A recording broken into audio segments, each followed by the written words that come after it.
de la décision modificative, évidemment, une portée limitée par rapport au budget voté par le Conseil départemental.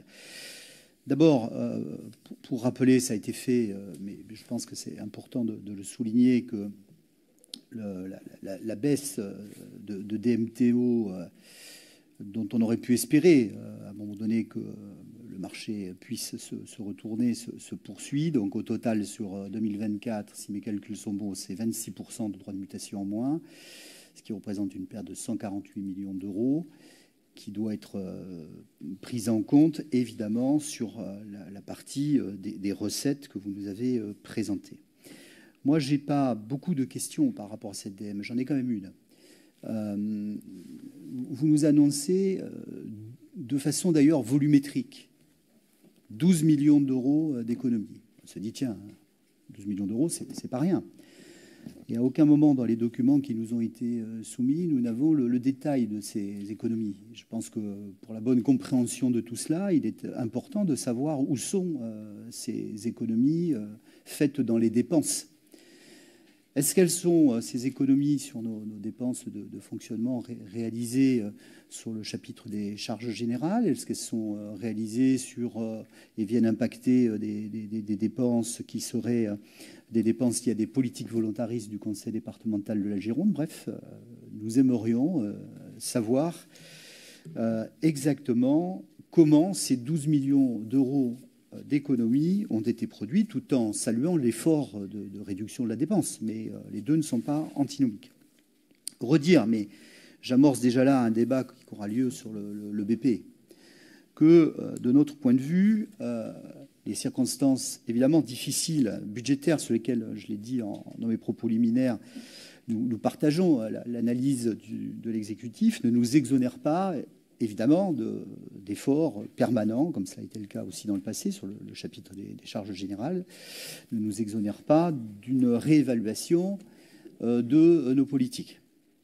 Et je voudrais dresser 3 pistes possibles.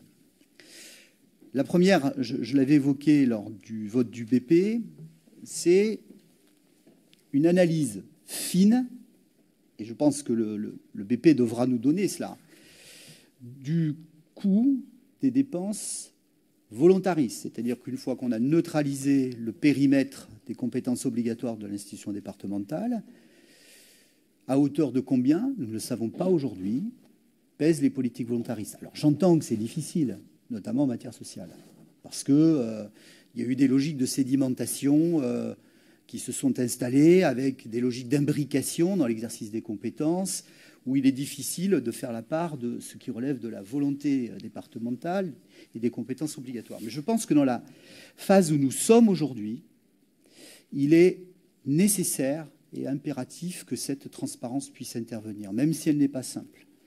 Et donc, ça nécessite d'aller en analytique de façon très fine dans les dépenses départementales. C'est en tout cas une première piste qui est, de notre point de vue, à suivre.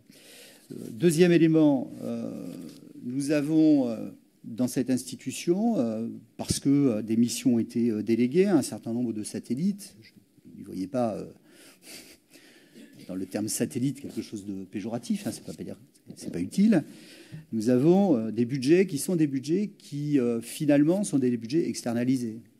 Je pense qu'il serait aussi intéressant, dans la mesure où le Conseil départemental fait des efforts sur ces questions, d'avoir une vision peut-être plus précise du coût ou d'un certain nombre de dépenses qui sont aujourd'hui portées par des institutions proches du département. Alors pas aujourd'hui, hein, évidemment, mais pour préparer les débats que nous aurons. Et puis, ça ne vous surprendra pas, le bilan consolidé des dépenses de communication sur lesquelles je suis déjà intervenu et sur lesquelles je me permets de remettre. Voilà. Donc, la question importante, en tout cas, au-delà des constats que nous avons partagés sur cette DM dont la portée, je le redis, limitée, ma question et la question du groupe Gironde d'Avenir portent vraiment sur la répartition des économies de 12 millions d'euros qui nous sont présentées. Bien, Corinne Martinez.